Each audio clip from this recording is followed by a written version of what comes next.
Welcome to the trap. Welcome to the trap. Welcome to the trap. Welcome to the trap. Welcome to the trap. Welcome to the trap. Let's go. Zen. Trap. Zen. Trap. Zen. Trap. Zen. Trap. Protect. Yo, peace. Protect your energy. Welcome back to the Zen Trap. I'm one of your two hosts, Yogi LG, And Zen P. and we are here for another Zen Trap Perspective, a ZTP. CTP. We got a great video for you today. This video is titled "Being Your Own Life Coach," and I think it's by John Muldoon. Yep. Super cool video. So yeah, let's just jump right into it. Zempi, who would you recommend this video to? I would recommend this video to, of course, everybody, but specifically people who are trying to figure out how they can trick their brain into thinking positive thoughts. That's the best simple way I can explain it. If you feel like you suffer from your brain giving you a lot of negative talk about yourself, or if you speak down on yourself a little bit, like say you can't do things and all this type of stuff, if you want to learn about your brain and how you can like positively start implementing things in there in your subconscious, I think this is a perfect video for you. How would you recommend this video for somebody, or like who would you recommend it to? My first thing was like problem children, right? What's a problem, children? Problem children. I'm just asking. I don't know what that means. Like a problem child, a child that has problems, like issues that are maybe bad behavior, or they seem to be like depressed. They have some problem, some existing issue. Okay. You saying somebody else can recommend it to people that they know are problem children? Yes. Or if you're a problem child, you can watch this. But I guess I'm thinking like, if you were a problem child, or if I was, would I recognize that I'm a problem child? Yeah.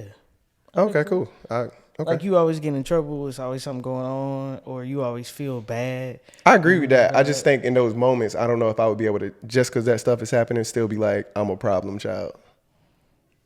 That's how I'm categorizing them. But they may not know that. But I'm categorizing them as a group of people. I'm titling that. They may not self-proclaim to be problem children. But I think those type of people may benefit from it, as well as parents of those type of people. Maybe some ideas on how to help your child get through some things that they're going through, or even help yourself. What Zen P said is right. It's definitely talking about tricking your mind, and anybody can use some of the concepts that he brings up in this video for sure. 1000% agree. All right. What would you describe, or how would you describe this to a person that's never seen it? I can describe it very logically and straightforward, but it's a video of what feels like to be a regular guy, so you can relate a lot to it. So he's just a regular guy trying to show you that like how I am now, a lot of people assume I've been like this my whole way. And he goes through and talks about how he was before and what factors played in his life that changed him to be how he is now. And how it's just such a night and day difference from how his trajectory could have been to where he is now. And that like all these things happened and made me who I am. And I feel like it's my purpose now to help other people realize that you can do that too. That's a way of explaining it without saying like literally this is what's in the video. Yeah. What about you? How would you describe it? Pretty much the same. He's telling his life story, his journey. And he was, as that group I categorize, a problem child, I would say. And so he's just kind of showing how I can change my full trajectory by changing the way my brain works.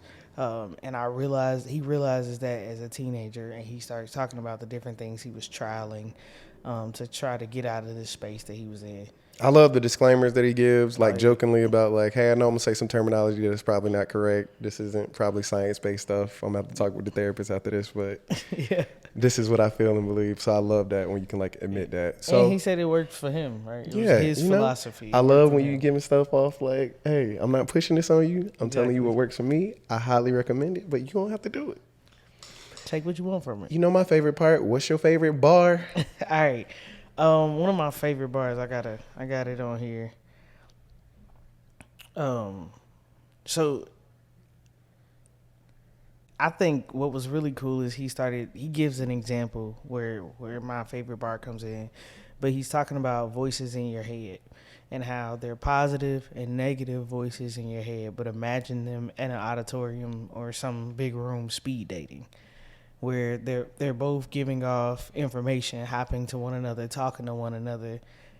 But how many positive thoughts are in there versus negative thoughts? Because if more positive thoughts are in there, they're basically going to kind of like run the room. Versus if more negative thoughts are there, they're going to counteract those positive thoughts, and then that'll run the room. So it was just super cool. That was like a really good perspective for me, of him talking about how your thoughts in your head are kind of like talking to one another and building off one another and connecting different wires in your brain. So I thought that was super cool. I like just mentioning off those bars and that. I like how he makes sure you know that this took time. Like it wasn't just like, oh, I had that one thought, and then it's gonna take time, practice, mistakes, grace, all the same things we've been talking about. Absolutely.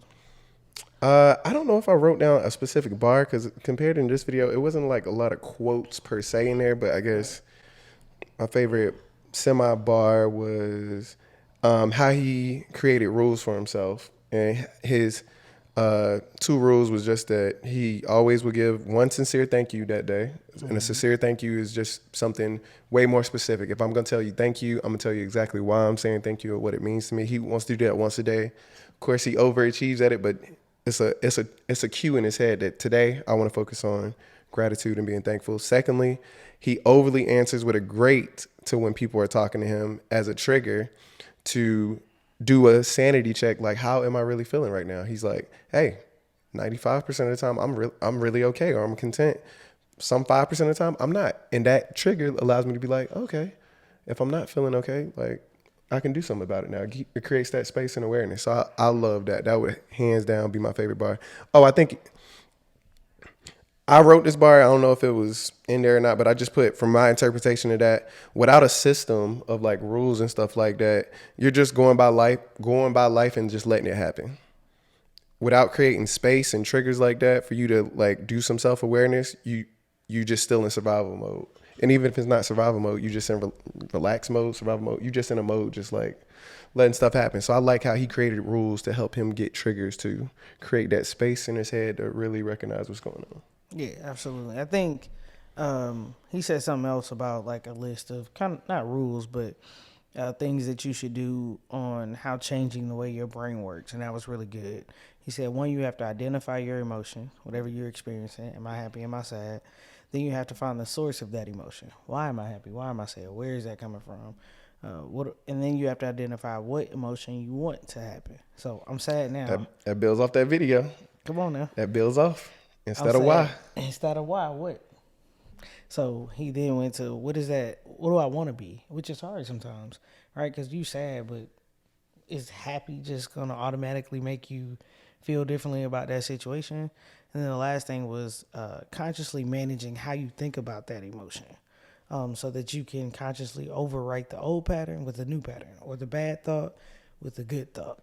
So being conscious of that space, what caused that, what triggered that, and how to kind of like trick your brain to say like, oh, I used to do it this way when I felt that emotion. Now I do it this way. Would you say that's your favorite section? Yeah, that's absolutely my favorite. That was tough. Answering so quick. I know. I think my favorite section was probably when he was talking about like the studies that had been done. So he was talking about all these scientific studies that like women back in some time frame used to wear these big hats. And so in order to get through doors, they had to kind of like tilt their head a little bit or duck or whatever. And so then they found that they would even do it without the hats. Or they found a study on like anorexic people, even though they were really slim, they would like slide through a door like sideways. Hey man, we just saw a video where that dude's on a boat. He got a fish and his phone in the hand. Yeah. And he throws his phone into the water, and he meant to throw the fish into the water. It's just like, what? Yeah, but just those people, like, it's a mindset, right? Dog, So I've almost done that with food. Like, I got food in one hand that's in a bag and trash in one hand. And I need to throw the trash down to shoot. And I've been so close to just being like, because I'm just going with the flow, not thinking, just automatically. I know I got trash and food in one hand, 50-50 guys. But I think with them, it was more so patterns that they've built in their brain, right? Well, So I'm talking about the same thing. Like, I throw trash away every day. So okay. I got you. I'm not thinking to know that, like, hey, you need to pay attention to it's food in your hand. Yeah. Just like I don't have a hat on, so I don't have to duck through the doorway. Yeah, that's true. True. But I think what led into that, the last study he talked about was how they were talking about quarterbacks or football players. If they visualize themselves throwing a ball or they practice in their mind, then they actually have the ability to perform better. It has some bearing on how well you perform, basically rehearsing or practicing in your mind. Yeah, So it was that, saying how like the stuff in your brain when they think about it, it lights up the same way as if they were actually doing it. So your body is reacting just like you're in that moment. So you can visualize those moments and have your body prepared for those moments to help. It's and almost it'll like help manifesting. yeah, it's like visualization. So that was a good part. Something random that I seen on that, and I just want to show you this. I waited for the podcast for this on person. Have you ever heard of this? Did you know there's people like? Well, let me start with this because I feel like it's all over the place. Let me set the question up. When you think of something, so if I told you, could you think about a picture of your mom or what an elephant looks like? Could you like see that in your head? Mm-hmm. Like you can visualize it. Mm-hmm. There are people who can't they don't, when they have thoughts, they can't see anything. I just learned that. I know somebody who's told me, they did a poll on Instagram asking people like, so when y'all think y'all actually can see stuff, and like they said image, what is it called? When you have like a visual memory or something, like photographic memory. They were like, is photographic memory real? And then I was like, I mean, yeah, but for the regular, most people can see stuff. And they was like, what do you mean? No, I was like, so I had, you know me right there. I got to ask you questions now. What? So there are people who only I was like, so you can't tell me what your favorite actor looks like from memory or something like that. Like you don't see him and no. They like, so I literally like, I was like, that must be such a struggle. How do you think? How do you? So look, that's not normal. I want to read some of it. No, that's very rare, I think, as well. All right, so I'm gonna tell you what some of their responses were. All right, so I said, you just have thoughts, like you can't see a word or a person in your head. Nope, nada. I guess it's just thoughts. Can't picture a face or visualize a memory or anything. I had no clue that was a thing. It's like I know what they look like, but I don't see any image or picture of anything in my head. I said, that's wild. That sounds tough, and I've never heard of that. They said, so like you see something all the time, or can you like turn it on and turn it off? They said, you can see stuff even with your eyes open. Is it in color? I got so many questions. I said, no, I can't see stuff with my eyes open. It's like when you close your eyes and you think of an animal or a movie, you can somewhat see a vision of them, but it's the best way I can explain it. It's almost like when you go to sleep and have a dream. Like you can see it, but it's kind of a little transparent, but it can be as clear as it needs to be, or it can be a little fadey, but you can see stuff. They put mind blown. I said, so you never read a book and you could visualize the story, or you can't close your eyes and remember your favorite episode of something like. They said, nope. Like, that's probably why I hate reading. It's so boring. I didn't realize people could visualize the whole scene. Probably why I prefer to watch TV. I can remember a favorite scene, but no visual. So they said, so it's like motion pictures in full color. I do dream, though. It's weird. I close my eyes and try to envision something, but just see the back of my eyelid. I said, that's wild. That sounds impossible to study. I said, you're a genius. Dang. Yeah, you got to be a genius. How do you study?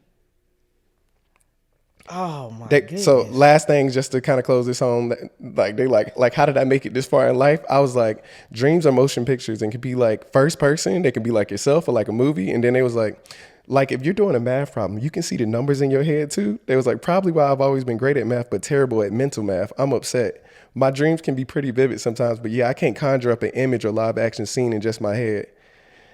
And they was like, I feel like I'm at a disadvantage. And then they was like, I was better off not knowing. They was like, so when people daydream, is that meant literally too? Yes. I was like, yes. I was like, definitely. I said, yeah. They be like, that's so Raven. Like when they staring at something, you can like, you're thinking about something. I said, I'm definitely saying this on the podcast. I know somebody who doesn't have a visual mind. They said, I'm so over this. You feel free to use my travesty for your entertainment. That would actually be, then the last thing I said, as a science and research, I was like, y'all need a center or a fund, and it got to be a technique or something that can cut the lights on. I was like, maybe Meta VR is going to help. That has to. And they said, that would actually be a dope study. Maybe I need a brain shock or something. I'd definitely risk it all to see these pictures you speak of. So I say all of that to say, we need to start a fund for people that don't have visual memories. And I want to be a full advocate because that is wild.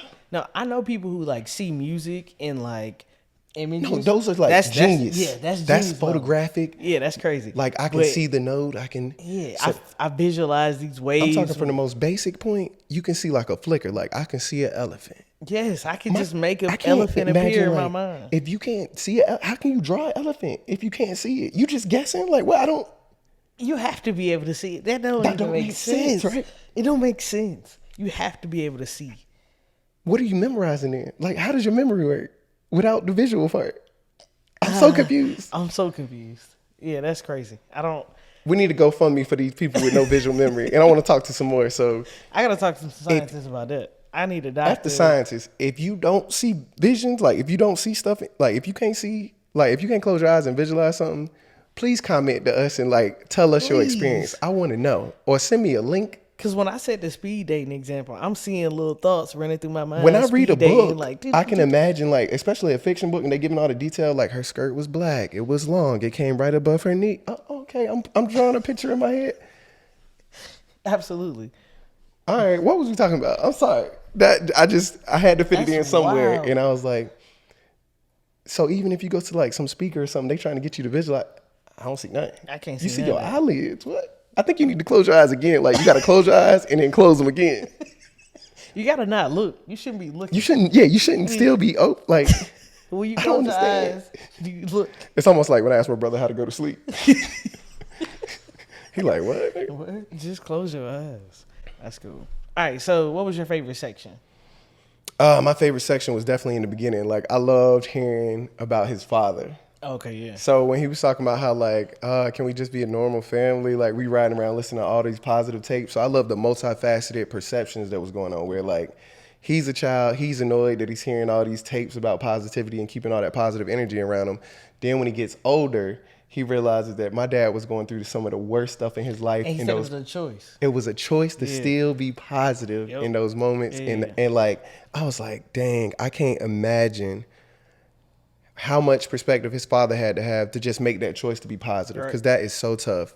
And then just again, like the stories about his teachers and stuff. Mm-hmm. Like I love the story parts just about his past life, about being so angry and stuff, because I was definitely an angry kid of just from a competitive standpoint of like I didn't like to lose, and I could relate with that. So like I like the little portion he was talking about how he felt like I can just trick my brain into believing whatever I tell it, right? So he was deliberate about telling himself he was going to be cool. He was like, so he would like be in the mirror every day talking about like, I am so cool. Like, oh my God, I'm just cool. And his sister like came in the room and was like, how about you not focus on being cool and focus on being like happy so we're not miserable being around you. Just ruined And I was like, oh my God. Loved it. But it was so good because I know like, you all the time say your biggest pet peeve is Debbie Downers, right? Biggest. And the reason people don't like Debbie Downers. The biggest. Bit Lotto. The reason people don't like being around Debbie Downers is because it makes it miserable for me to just be around you.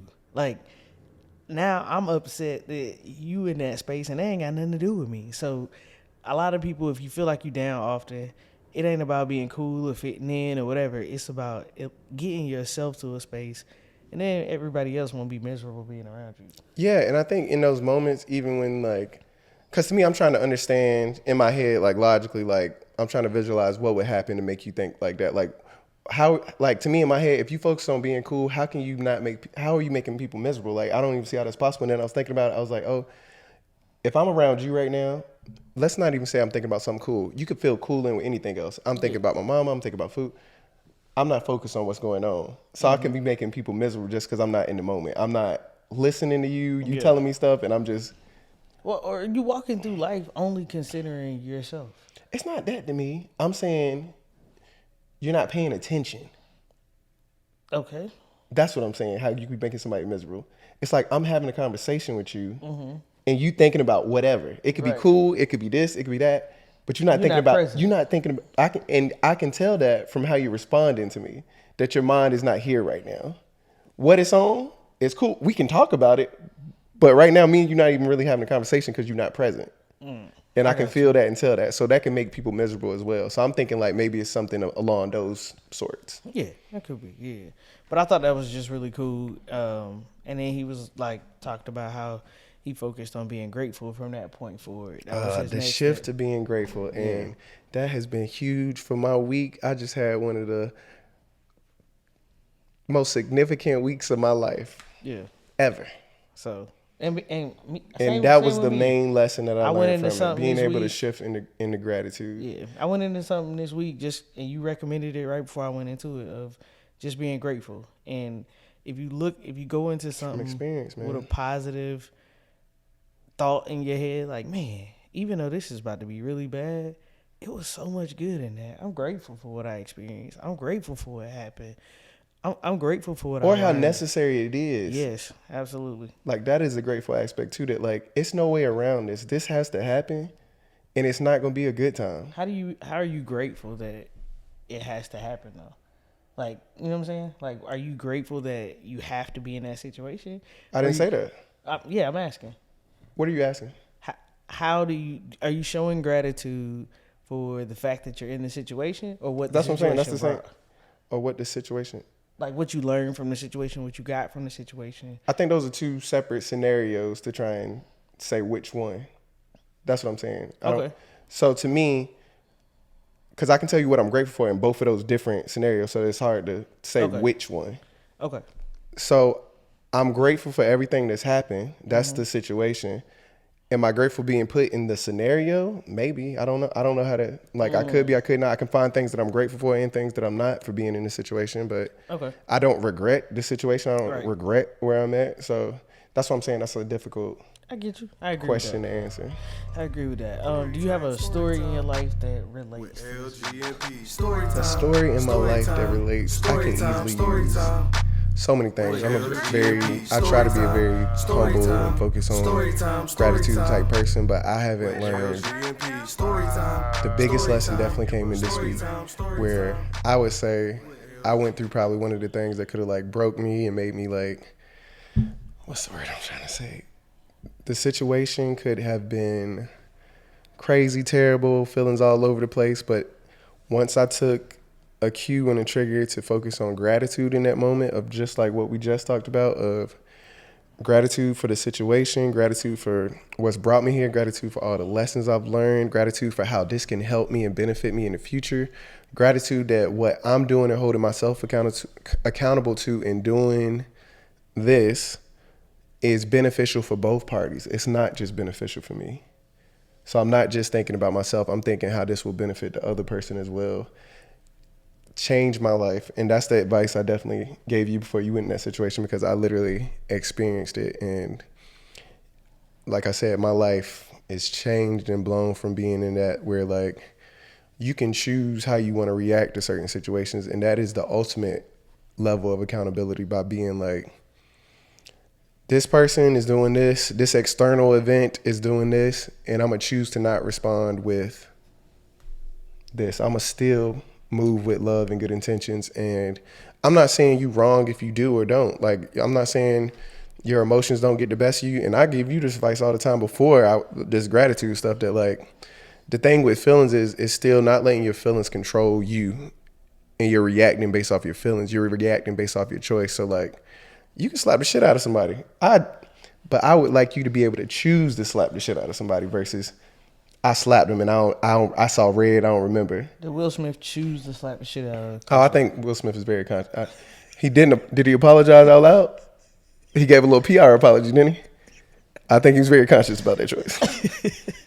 Now again, do I think he may feel, may reflect on it and stuff, but do I feel like he has regrets over it? Hell no. Hell no. Hey, I respect it. Hey. It was unfortunate, but I respect it. So, all right. So that's my story. One of the, I guess, stories that I'm gonna use, I guess, is he mentions in the video that when you have positive thoughts and you're training your brain to be on positive patterns, you recover from negative things a whole lot quicker, right? So you can bounce back and things can fall off your back. And I remember going through a time in my life where like I felt like a bunch of people were like dying, right? And it was like, oh my God.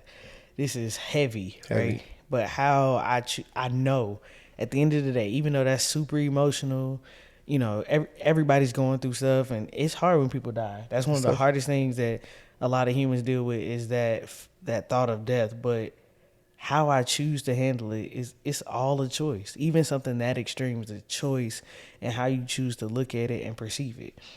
We can look at death, something super serious, as, hey, it's gratitude in that. I'm grateful for what I experienced. I had somebody just pass away in my life, and I met them once. I was grateful. I was so grateful. So grateful. For just meeting them once and having that one interaction. But I was so present when I was there too. And so that's a part of like this whole journey. And when you go to things, you're present for a reason, because you never know what's gonna happen, right? But also how I was affected by that, I was able to bounce back quicker just because I've been positive. When I was there, I was positive. I was present when I met them. I'm present now, and I'm choosing to handle that situation in a way that is gonna produce even more positivity going forward. So, amazing, beautiful. Thank you. I think even to piggyback off that a little bit, because I think you got a lot of that from Think Like a Monk. Sure. I've read some other book, or just them talking about how, like, I don't know if we're Western or Eastern, but I think Eastern practices, they say that they're a lot more comfortable with death because their cultures and stuff make it a lot more acceptable. Like when we have funerals and stuff, everything's hidden. People don't talk about death. People don't make peace with death. It's a taboo thing. It's given these negative stereotypes in our cultures. But over there, the body is shown. It's more of a grateful thing. Like, hey, everybody's cool and excited with birth. Everybody's cool with birth is just a thing that just happens. Death is just the opposite of birth. It's the same thing, but we just trying to make it seem like nobody's gonna die and everybody's gonna be here forever, even though we know that's not true. Yeah. And what they do in the Eastern culture is that when you focus on that and you know that and you make peace with it, you live your life differently, knowing I'm gonna die, because it's different. Yes. Like, and you know it, but you don't acknowledge it. Right. You know it and acknowledge it, and you see it from everybody, so it makes you be like, oh, I wanna make sure I'm using my time here with the purpose. Absolutely. All right. Do you feel like there's something from this video that you could take and apply to your life right now? What's your biggest nugget that you put in your pocket, you carrying it with you? Especially, I'm trying to focus especially on the end, on like how to be a life, like not how to be a life coach, but like how to be a life coach for yourself. Oh yeah. When he was talking about how being a life coach is a full-time job, the last couple bars in like how you talk to yourself, if how you talk to yourself is not how you would talk to like your friends and your closest family member and stuff, you need to really sit down and like think about that. If the thoughts that you're saying to yourself is stuff that you wouldn't say to nobody else, like why are you disrespecting yourself so much? That should be reason alone to try and want to change those subconscious thoughts. And if you already believe that that's not possible, then we can't start from ground zero. If you don't even think that's possible, then like, hey, I don't need to even try. Sure. What about you? I think my biggest one was about, like we talked about, the visualization or practicing doing something in your mind, right? So what about people that can't? I'm sorry. Go ahead. Yeah, that's crazy. Because I'm thinking about even like something that I want at work, right? I'm visualizing them like saying, oh yeah, we're absolutely going to support you in that. All right, this is how it's going to go. And like how I visualize it happening, like, oh, I'm going to stand up and I'm going to say this, this, and this. And then they're going to be like, oh, that sounds great, Lindsay, this, this, and this. I think it's cool. Boom, boom, boom. And then it's going to go so smooth after that. I'm literally practicing that over and over in my head. So when that day comes, I already know what it's going to look like. I'm going to be ready for it as it comes. So that's probably my biggest thing of tricking your mind and managing how you see things and visualize things going forward. And just because I'm in this space right now because of the week I had, like the part of the story where he say, two things that I got to say about this video. The teacher that was like a Zen teacher that he's like tricked me into getting straight A's. Yeah. I was like, oh, that's definitely going to be me. Yeah, I can see that's definitely going to be me. I'm going to take them problems from children and be like mine. Like we're gonna be math teachers once we retire. So I can already see him. Oh, you must have been talking to Mr. Moore, huh? He done tricked you into getting straight A's. Boy, you do it every year. So I love, like, he said he tricked me by making me more mad, too. Yeah. Like, I love it. So then he's like thinking like, then I'm thinking I'm about to go to warfare with this Zen master teacher or whatever. Like, Yeah, and I even think it's super cool that he was saying like one of my teachers thought I was gonna be dead. Like he didn't even think I so was gonna live. this video just shows how important and how much of an influence the people in your life are, especially at that young age, are such a big factor. That is why people are in years of therapy and counseling. It could be not just from your parents, but your parents are just the easiest thing because that's who you're around the most. But the second people you're around the most is your teachers and your friends. So, and especially if you don't have no role model and if you're around just a cloud of negative people just telling you can't do nothing but this. Hey, even if you like a teenager right now, you watching this, do not. If it's always some friend that's talking about bad stuff, I'll say a person's name. Negative. Hey, I'll say their name. Yeah. Laisha taught us so much. Oh my God. I never met a person who just was like, no, I can talk to adults. I can say something and not be disrespectful. Yeah. It's like, that seems so foreign and taboo. Like, from no, the South, you can't tell me to do that. No. Why can't I go? You don't even know. Like, I remember just question the first everything. time I practiced it. I was at a football game. I think this is a little Lindsay story time. Definitely story time. Anyway, so I'm at a football game at our college, right? And I'm leaving the football game, and there's a gate open. There's a security guard right there. Yeah. Now you can go. The main entrance is down some way, but this gate is open, and I'm leaving. It's quicker, so I'm walking out of this gate. He says you can't walk out of this way, and I say why not? And I was like, what would Laisha do? I'm like, I'm about to question him. I'm just gonna walk out the gate. Like, I'm leaving this place. You can't kick me out. I don't want to be here no more. I'm choosing to leave. How you gonna tell me I can't leave from this way? Why I gotta go? Okay, I'm just gonna walk past you. Now what's gonna happen? This gate is open. There is no sign. Or what are you gonna do? You gonna grab me while I'm walking out? What are you gonna do? What are you gonna assault me? And I'm leaving? Are you telling me? Like, I'm putting that in. Close the gate. Put a sign up. Make me not be able to leave. What? Yeah. Why is it open then? You think your one person should be able to, like, what? That doesn't even make sense. I'm done with this conversation. Bye. And people are walking like right, but like, oh, so you want me to just walk down and do the same thing? It's not like it's a restricted area behind you. This is an area that everybody's in. You just don't want me to use this door to get it. You're crazy. But I remember having that moment, and it was so freeing. Like, I don't have to like obey all the rules. If I want to challenge something, whether that's in my mind or whether that's at a gate, I can challenge that. Let's take it a step further. Obey the rules. Challenge that. What are the rules? What are the rules? What are the rules? What rules? Absolutely.